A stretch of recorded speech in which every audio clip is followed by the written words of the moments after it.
आज हम बहुत समय के बाद आपके समक्ष एक वीडियो लेके आए हैं, जो कि वही सीरीज हमारी चल रही है, जो चल रही थी। उसका अगला वीडियो है भारतीय संविधान, राज्य की कार्यपालिका और विधानमंडल। इस वीडियो में हम पढ़ेंगे राज्यपाल, मुख्यमंत्री, विधानसभा और विधान परिषद का विस्तृत अध्ययन, जो कि इस वीडियो में बताया गया है। आप लोग बहुत ध्यान से पढ़िए और परीक्षा की दृष्टि से बहुत ही इम्पोर्टेंट टॉपिक है ये वाला। तो आप लोग पढ़िए। चलिए शुरू करते हैं। राज्य की कार्यपालिका एवं राज्यपाल का जो परिचय है और योग्यता क्या है राज्यपाल बनने के लिए। तो सबसे पहला पॉइंट है कि संविधान के भाग 6 में राज्य शासन के लिए प्रावधान किया गया है। राज्य की कार्यपालिका का प्रमुख राज्यपाल होता है। वह प्रत्यक्ष रूप से अथवा अधीनस्थ अधिकारियों के माध्यम से इसका उपयोग करता है। स्थिति के अनुसार कहते हैं कि राज्यों में राज्यपाल की स्थिति कार्यपालिका के प्रधान की होती है, परंतु वास्तविक शक्ति मुख्यमंत्री के नेतृत्व में मंत्रिपरिषद में निहित होती है। आप देखते होंगे कि राज्य का जो पूरी पावर होती है मुख्यमंत्री से मांगता है, उसके जो कार्यपालिका के समक्ष काम करता है। राज्य की जो कार्यपालिका होती है उसका प्रमुख राज्यपाल होता है, लेकिन पूरी शक्तियां उस राज्य में मुख्यमंत्री के हाथ में होती हैं। राज्यपाल का पद मूल संविधान में अनुच्छेद 153 में यह उल्लिखित था कि प्रत्येक राज्य के लिए एक राज्यपाल होगा, किंतु जब यह 7वें संविधान संशोधन हुआ 1956 में, तो इसके द्वारा इसमें एक परंतु जोड़ दिया गया कि जिसके अनुसार एक ही व्यक्ति को 2 या 2 से अधिक राज्यों के लिए भी राज्यपाल नियुक्त किया जा सकता है। अच्छा, राज्यपाल की योग्यता बनने की बात तो बात की है, पहले योग्यता क्या है राज्यपाल बनने के लिए।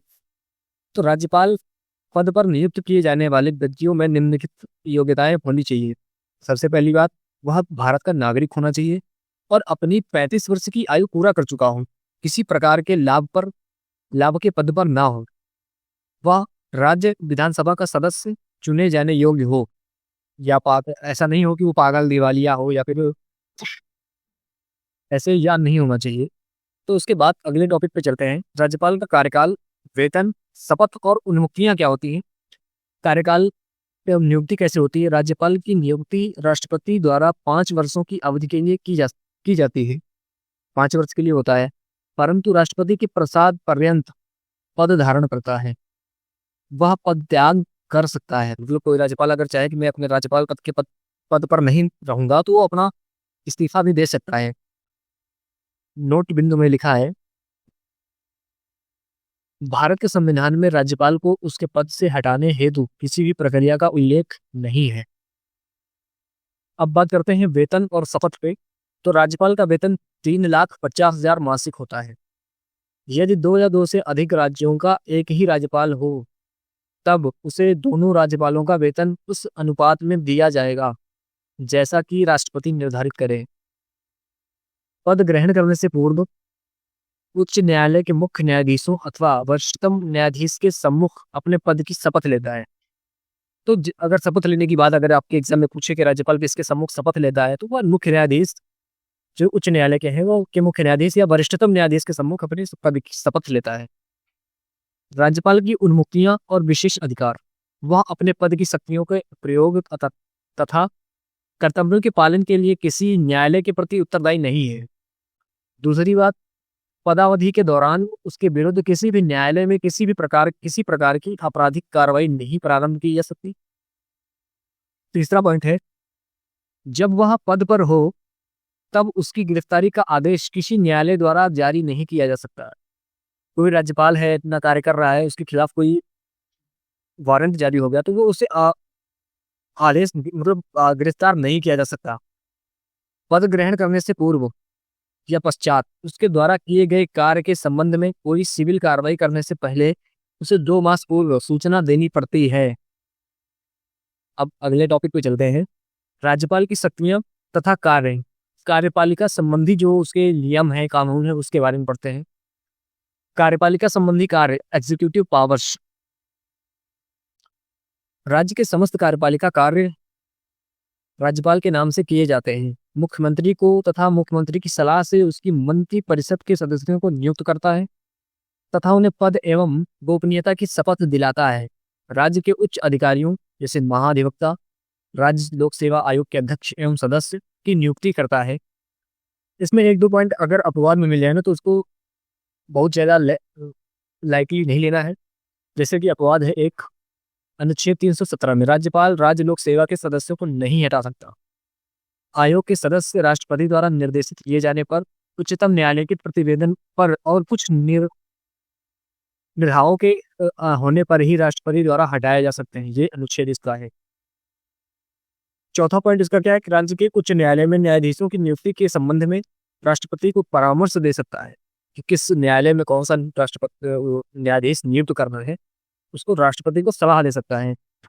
राज्य के प्रशासन के संबंध में मुख्यमंत्री से सूचना प्राप्त करने का अधिकार इसको प्राप्त होता है कि जिस राज्य का राज्यपाल हो उस राज्य के जो पावर होती है मुख्यमंत्री के हाथ में होती है, तो उससे पूछने का अधिकार इसके पास होता है। राष्ट्रपति शासन के समय केंद्र सरकार के अभिकर्ता के रूप में राज्य का प्रशासन चलाता है। अगर किसी राज्य में राष्ट्रपति शासन लग गया हो तो सरकार केंद्र के अभिकर्ता के रूप में राज्य का शासन चलाता है। उस समय इसका राज्यपाल का पद नहीं रहता है। राज्य के विश्वविद्यालय तथा कुलपति राज्य के विश्वविद्यालयों का कुलाधिपति होता है तथा उपकुलपतियों के नियुक्त करता है। विधान परिषद की कुल सदस्य संख्या का 1/6 भाग सदस्यों को नियुक्त करता है, जिनका संबंध विज्ञान, साहित्य, कला, समाज सेवा, सहकारी आंदोलन और आदि से रहता है। ध्यान दें, राज्यसभा में संबंधित तक समान सूची में सहकारी आंदोलन सम्मिलित नहीं है। राज्यपाल की शक्तियां और जो विधायी अधिकार होते हैं, जो लेजिस्लेटिव पावर्स होते हैं, पहले हमने एग्जीक्यूटिव पावर्स के बारे में पढ़ा था, अब इसमें हम लेजिस्लेटिव पावर के बारे में पढ़ेंगे। राज्यपाल विधानमंडल का अभिन्न अंग होता है। विधानमंडल का सत्र आह्वान और सत्रावसान करता है तथा उसका विघटन करता है। अधिवेशन अथवा दोनों सदनों के संयुक्त अधिवेशन को संबोधित करता है। तीसरा पॉइंट है, विधानसभा की किसी सदस्य पर योग्यता का प्रश्न उत्पन्न होता है तो अयोग्यता संबंधी विवाद का निर्धारण चुनाव आयोग से परामर्श करके करता है। विधानमंडल द्वारा पारित विधेयक राज्यपाल के हस्ताक्षर के बाद ही अधिनियम बन पाता है। यदि विधानसभा में आंग्ल भारतीय समुदाय को पर्याप्त प्रतिनिधित्व नहीं प्राप्त है तो उस समुदाय के एक व्यक्ति को विधानसभा का सदस्य मनोनीत कर सकता है। जम्मू कश्मीर विधानसभा में 2 महिलाओं को प्रदेश का उपराज्यपाल नामजद करता है। राज्यपाल की शक्तियां, जो कि हमने पहले पढ़ा है कि, और इसका जो दूसरा भाग है उसमें पढ़ते हैं अध्यादेश या ऑर्डिनेंस। जब विधानमंडल का सत्र नहीं चल रहा हो तब तत्काल कार्यवाही की आवश्यकता हो तो वह अध्यादेश जारी कर सकता है। इसे वही स्थान प्राप्त होता है जो अधिनियम का है। अध्यादेश 6 सप्ताह के भीतर विधानमंडल द्वारा स्वीकृत होना आवश्यक है। यदि विधानमंडल 6 सप्ताह के भीतर स्वीकृति नहीं देता है उस अध्यादेश की वैधता समाप्त हो जाती है। विधेयकों पर विचार एवं आरक्षण। धन विधेयक के अतिरिक्त किसी विधेयक को पुनर्विचार के लिए विधानमंडल के पास भेज सकता है। यदि विधानमंडल बिना संशोधन के या संशोधन के साथ विधेयक को पुनः पारित करता है तो राज्यपाल को अनुमति देना अनिवार्य है। राष्ट्रपति के निर्देश पर राज्यपाल पुनर्विचार के लिए विधेयक लौटा सकता है। ऐसे लौटाए जाने पर विधानमंडल 6 मास के भीतर विधेयक पर पुनः विचार करेगा। यदि पुनः पारित किया जाता है तो विधेयक राष्ट्रपति को प्रस्तुत किया जाएगा, किंतु इस पर भी राष्ट्रपति के लिए अनुमति देना अनिवार्य नहीं है। यदि विधेयक आरक्षित करना हो, किसी विधेयक को राष्ट्रपति के विचार के लिए आरक्षित रख सकता है। यह आरक्षित विधेयक तभी प्रभावी होगा जब राष्ट्रपति उसे अनुमति प्रदान कर दे। आरक्षित करना उस समय अनिवार्य है जब विधेयक उच्च न्यायालय की शक्तियों का अल्पीकरण करता है, जिससे संवैधानिक स्थिति को खतरा होगा। अब आगे बढ़ते हैं। राज्यपाल की वित्तीय, न्यायिक एवं आपात शक्तियां। वित्तीय अधिकार क्या होते हैं कि किसी वित्तीय वर्ष में वित्त मंत्री को विधानमंडल के सम्मुख वार्षिक वित्तीय विवरण या बजट, जिसको कहते हैं, प्रस्तुत करने के लिए कहता है। धन विधेयक राज्यपाल की पूर्व अनुमति से ही विधानसभा में पेश किया जा सकता है। संस्तुति के बिना अनुदान की किसी भी मांग को विधानमंडल के सम्मुख नहीं रखा जा सकता। कोई विधेयक जो राज्य की संचित निधि से खर्च निकालने की व्यवस्था करता हो तब तक पारित नहीं किया जा सकता जब तक राज्यपाल संस्तुति पूर्ण कर दे। न्यायिक अधिकार क्या होते हैं? किसी दंड को क्षमा करना, उसका प्राविलंबन, विराम या परिहार कर सकेगा, या दंडादेश का निलंबन, परिहार या लघुकरण कर सकेगा, ऐसे विषय पर जिस पर राज्य की कार्यपालिका शक्ति का विस्तार है। तुलनात्मक आपात शक्तियां क्या है? जब राज्यपाल को समाधान हो जाता है तो राज्य की शासन संविधान के उपबंधों के अनुसार ही चलाया जा सकता है। तो वह राष्ट्रपति को प्रतिवेदन भेजकर यह कह सकता है कि राष्ट्रपति शासन का कोई कृत्य स्वयं ग्रहण कर ले। इसे सामान्यतः राष्ट्रपति शासन कहा जा सकता है। अब आगे बढ़ते हैं। विधान परिषद। विधान परिषद के बारे में कहते हैं कि पढ़ते हैं इसकी स्थापना और स्थिति क्या होती है। किसी राज्य में विधान परिषद की स्थापना और समाप्ति का प्रावधान अनुच्छेद 169 में दिया गया है। यह राज्य विधानमंडल का उच्च सदन होता है। यदि किसी राज्य की विधानसभा अपने कुल सदस्यों के पूर्ण बहुमत तथा उपस्थित मतदान करने वाले सदस्यों के 2/3 बहुमत से प्रस्ताव पारित करें तो संसद उस राज्य में विधान परिषद स्थापित कर सकती है अथवा उसका लोप कर सकती है। विधान परिषद और विधानसभा अलग अलग है। तो विधान परिषद वर्तमान स्थिति में 6 विधान राज्यों में विद्यमान है विधान परिषद, जैसे कि उत्तर प्रदेश में, महाराष्ट्र, बिहार, कर्नाटक, आंध्र प्रदेश और तेलंगाना में। सदस्य संख्या एवं कार्यकाल। जो विधान परिषद के सदस्य होते हैं उनके विधानसभा के कुल सदस्यों की संख्या 1/3 से अधिक नहीं हो सकती। किसी भी अवस्था में सदस्यों की कुल संख्या 40 से कम भी नहीं हो सकती। अगर 1/3 से अधिक नहीं हो सकती तो 40 से कम भी नहीं हो सकती, जिसकी न्यूनतम आयु 20 वर्ष है। कार्यकाल 6 वर्ष। विधान परिषद के सदस्यों का कार्यकाल 6 वर्ष होता है। प्रति दूसरे वर्ष 1/3 यानी 1/3 सदस्य अवकाश ग्रहण करते हैं। मृत्यु या त्यागपत्र द्वारा हुई रिक्ति को भरने के लिए निर्वाचित सदस्य शेष अवधि के लिए ही सदस्य रहता है, 6 वर्ष के लिए नहीं। विधान परिषद निर्वाचन, गणपूर्ति और पदाधिकारी। सदस्यों का निर्वाचन अनुपातिक प्रतिनिधित्व की एकल संक्रमणीय मत पद्धति। 1/3 सदस्य स्थानीय स्वशासी संस्थाओं के निर्वाचक मंडल द्वारा होते हैं। 1/3 सदस्य राज्य की विधानसभा के सदस्य द्वारा होते हैं। 1/12 सदस्य उन स्नातक जिन्होंने 3 साल पहले स्नातक कर रखी हो, और 1/12 सदस्य उन अध्यापकों द्वारा जो कम से कम 3 वर्षों में माध्यमिक पाठशालाओं अथवा उनसे ऊंची कक्षाओं में प्रशिक्षण कर रहे हो। 1/6 सदस्य राज्यपाल द्वारा मनोनीत होते हैं, जो कि साहित्य, कला, विज्ञान, सहकारिता आंदोलन और सामाजिक सेवा के क्षेत्र से होते हैं। गणपूर्ति और पदाधिकारी। गणपूर्ति का मतलब होता है किसी भी बैठक के लिए कम से कम 10 या विधान परिषद के कुल सदस्यों का दशमांश 1/10 इनमें से जो भी अधिक हो उन्हें गणपूर्ति कहते हैं। अपने सदस्यों में से 2 को क्रमशः सभापति और उपसभापति चुनती है, और विधानमंडल द्वारा निर्धारित वेतन और भत्ते प्राप्त होते हैं। त्यागपत्र किसे दे सकते हैं? सभापति उपसभापति को, और सभापति को त्यागपत्र दे सकता है। अगर इन्हें हटाने की बात करें तो परिषद के सदस्यों के बहुमत से पारित प्रस्ताव द्वारा हटाया जा सकता है। प्रस्ताव लाने के लिए 14 दिन पहले ही पूर्व सूचना दी जानी चाहिए कि हम ये प्रस्ताव ला रहे हैं। और पढ़ रहे हैं विधानसभा के बारे में, जिसका कार्यकाल और आयु होती है 5 साल कार्यकाल होता है, किंतु विशेष परिस्थिति में राज्यपाल को अधिकार यह है कि ये 5 साल से पहले ही विघटित कर सकते हैं इसे। 17 वर्षांत के आदेश राज्यपाल द्वारा दिए जाते हैं। न्यूनतम आयु सीमा 25 वर्ष होती है। सदस्य संख्या और आरक्षण। प्रत्येक राज्य की विधानसभाओं में कम से कम 60 और अधिक से अधिक 500 सदस्य होते हैं। कम से कम 60 और अधिक से अधिक 500 सदस्य होते हैं।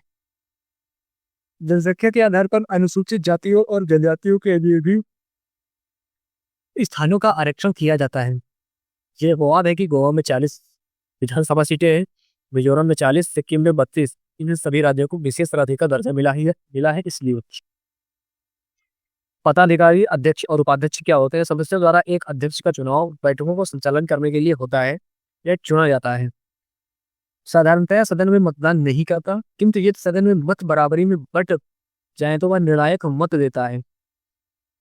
जब उसे हटाने का प्रस्ताव विचाराधीन हो तो उस समय वह सदन की बैठकों की अध्यक्षता नहीं करता है। किसी विधेयक को धन विधेयक माना जाए अथवा नहीं, इसका निर्णय विधानसभा अध्यक्ष ही करता है।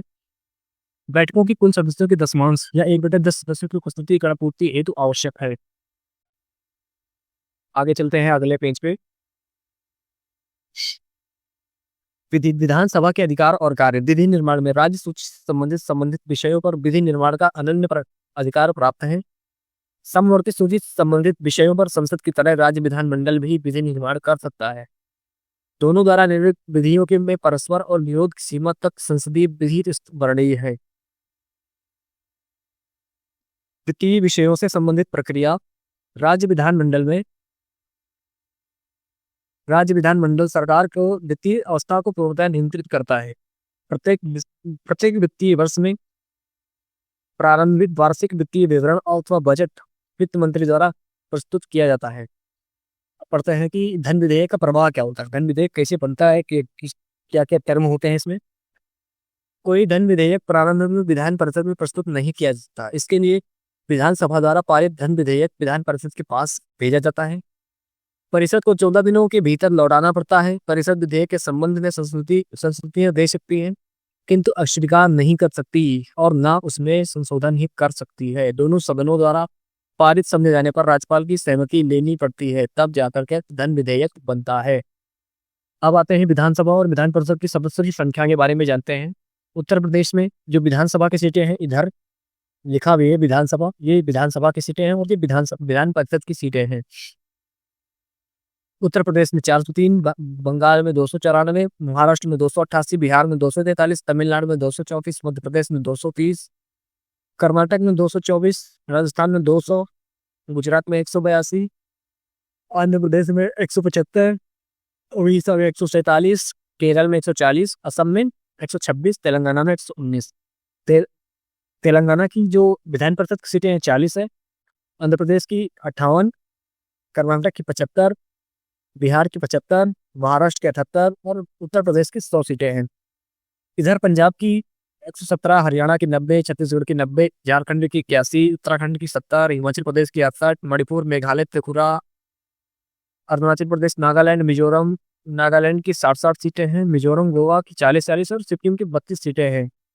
संघीय क्षेत्र जो होते हैं, जम्मू कश्मीर में 90 सीटें हैं, दिल्ली में 70 सीटें हैं और पुडुचेरी में 30 सीटें हैं विधानसभा की। विधानसभा के अन्य कार्य और महत्वपूर्ण पदाधिकारियों के आंकड़े। विधानसभा के विशेष कार्य जैसे मंत्री कार्यपालिका पर नियंत्रण। मंत्रिपरिषद समूह के रूप से विधानसभा के प्रति उत्तरदायी होता है। अविश्वास प्रस्ताव पारित होने पर समूचा मंत्रिपरिषद को त्यागपत्र देना पड़ सकता है। संवैधानिक संशोधन, संघीय स्वरूप को प्रभावित करने वाला संशोधन यदि संसद से पारित हो तो आधे से अधिक राज्यों में विधानमंडलों की पुष्टि आवश्यक है। निर्वाचन संबंधी अधिकार। राष्ट्रपति के निर्वाचन में संसद सदस्यों के बराबर ही राज्यों की विधानसभाओं में निर्वाचित व्यक्तियों सदस्यों को मताधिकार प्राप्त है। महत्वपूर्ण अधिकारियों का वेतन, जैसे राष्ट्रपति का 5 लाख होता है, उपराष्ट्रपति का 4 लाख, लोकसभा अध्यक्ष का 4 लाख, राज्यपाल का 3.5 लाख, सर्वोच्च न्यायालय मुख्य न्यायाधीश का 2,80,000, अन्य न्यायाधीश का 2,50,000, उच्च न्यायालय मुख्य न्यायाधीश का 2,50,000, अन्य न्यायाधीश जो होते हैं 2,25,000 और कैग मुख्य चुनाव आयुक्त या महान्यायवादी का 2,50,000 सैलरी होती है। अब ये बात आती है जो अधिकारी होते हैं मेन जो होते हैं वो किसको अपना शपथ किसके सामने शपथ लेते हैं, किसको अपना त्यागपत्र देते हैं। राष्ट्रपति देगा उपराष्ट्रपति को, उपराष्ट्रपति देगा राष्ट्रपति को त्यागपत्र, राज्यपाल देगा राज्य उच्च न्यायालय के मुख्य न्यायाधीश को शपथ दिलाता है और राष्ट्रपति को त्यागपत्र देता है। मुख्य न्यायाधीश भी राष्ट्रपति को त्यागपत्र देता है, प्रधानमंत्री भी राष्ट्रपति को त्यागपत्र देता है और शपथ जो प्रधानमंत्री होता है राष्ट्रपति की शपथ देता है। लोकसभा अध्यक्ष जिसकी शपथ नहीं होती है और उपाध्यक्ष को त्यागपत्र देता है। अब आगे चलते हैं, जो मेन पॉइंट है हमारा मुख्यमंत्री। किसी राज्य का सबसे पावरफुल आदमी जो होता है वो मुख्यमंत्री होता है उस राज्य का। मुख्यमंत्री की नियुक्ति राज्यपाल द्वारा की जाती है। साधारणतः वैसे व्यक्ति को मुख्यमंत्री नियुक्त किया जाता है जो विधानसभा में बहुमत दल का नेता होता है और जो बहुमत नहीं जुटा पाता उसे नेता प्रतिपक्ष कहते हैं। मुख्यमंत्री ही शासन का प्रमुख प्रवक्ता है और मंत्रिपरिषद की बैठकों की अध्यक्षता करता है। मंत्रिपरिषद के निर्णयों को मुख्यमंत्री ही राज्यपाल तक पहुंचा सकता है। मंत्रिपरिषद के निर्णयों की मुख्यमंत्री ही राज्यपाल तक पहुंचाता है। जब कभी राज्यपाल कोई बात मंत्रिपरिषद तक पहुंचाना चाहता है तो मुख्यमंत्री के द्वारा ही यह कार्य करता है। राज्यपाल के सारे अधिकारों का प्रयोग मुख्यमंत्री ही करता है। अनुच्छेद 167 मुख्यमंत्री के कार्यों को परिभाषित करता है। 91वां संविधान संशोधन जो हुआ था अधिनियम 2003 के अनुसार मुख्यमंत्री सहित संपूर्ण मंत्रिपरिषद का आकार राज्य की विधानसभा की कुल संख्या के 15% से अधिक नहीं होनी चाहिए, लेकिन मुख्यमंत्री सहित संपूर्ण मंत्रिपरिषद की कुल संख्या 12 से कम भी नहीं होनी चाहिए। अब केंद्र शासित प्रदेश के बारे में पढ़ते हैं। प्रशासन की व्यवस्था कैसी होती है। प्रशासन केंद्र शासित प्रदेश का शासन राष्ट्रपति द्वारा चलाया जाता है। राष्ट्रपति जहां तक उचित समझे अपने द्वारा नियुक्त प्रशासक के माध्यम से कार्य करते हैं। उपराज्यपाल अंडमान निकोबार, दिल्ली, पुदुचेरी, जम्मू कश्मीर और लद्दाख के प्रशासकों को उपराज्यपाल कहा जाता है। मुख्य आयुक्त चंडीगढ़ का प्रशासक मुख्य आयुक्त कहलाता है। इस समय पंजाब का राज्यपाल ही चंडीगढ़ का प्रशासक यानी मुख्य आयुक्त है। विधायी व्यवस्था वाले संघ राज्यों जैसे दिल्ली और पुडुचेरी में मुख्यमंत्री की नियुक्ति राष्ट्रपति के द्वारा की जाती है। अन्य मंत्री की नियुक्ति राष्ट्रपति मुख्यमंत्री की सलाह पर करता है तथा मंत्री राष्ट्रपति के प्रसाद पर्यंत अपने पद को धारण करता है। मंत्रिपरिषद विधानसभा के प्रति सामूहिक रूप से उत्तरदायी होता है। आगे चलते हैं, जो कि हमने इसमें क्विज के होम रखा है, जो प्रश्न है हमारे जो इस टॉपिक से रिलेटेड बन सकते थे। सबसे पहला क्वेश्चन है, संविधान के अनुसार राज्य की कार्यपालिका का प्रमुख कौन होता है? मुख्यमंत्री, राज्यपाल, विधानसभा अध्यक्ष या मुख्य सचिव? तो इसका आंसर हो जाएगा बी। किन संशोधन द्वारा एक ही व्यक्ति को 2 या 10 से अधिक राज्य का राज्यपाल नियुक्त किया जा सकता है? तो इसका आंसर हो जाएगा 42वां संशोधन, 44वां संशोधन या 7वां संशोधन इसका सही आंसर है। और 91वां संशोधन, इसे तो छोड़ दो। राज्यपाल पद पर नियुक्त होने के लिए न्यूनतम आयु कितनी वर्ष होनी चाहिए? 25 वर्ष, 30 वर्ष, 35 वर्ष? तो 35 वर्ष सही आंसर है। राज्यपाल को पद की शपथ किसके सम्मुख लेनी पड़ती है? राष्ट्रपति के सम्मुख, उच्च न्यायालय का मुख्य न्यायाधीश के सम्मुख, भारत का मुख्य न्यायाधीश के सम्मुख या मुख्यमंत्री के सम्मुख? इसका आंसर हो जाएगा उच्च न्यायालय के मुख्य न्यायाधीश के सम्मुख। राज्यपाल का वेतन, मासिक वेतन कितना होता है? 3.5 लाख रुपया। बिना पूछे बता दो इसको। राज्यपाल विधान परिषद की कुल सदस्य संख्या का कितना भाग मनोनीत करता है? 1/3 भाग, 1/6 भाग, 1/10 भाग, 1/12 भाग? तो इसका आंसर हो जाएगा 1/6 भाग।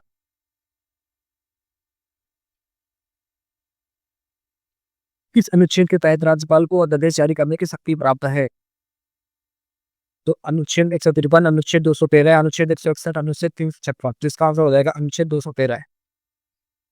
विधान परिषद के प्रत्येक सदस्य का कार्यकाल कितने वर्ष का होता है? विधान परिषद की, जिसका होता है 6 साल। वर्तमान भारत में कितने राज्यों में विधान परिषद विद्यमान है? 6 राज्यों में। बिना पूछे बता दे। विधानसभा सदस्य बनने के लिए न्यूनतम आयु कितनी वर्ष होनी चाहिए? 25 वर्ष।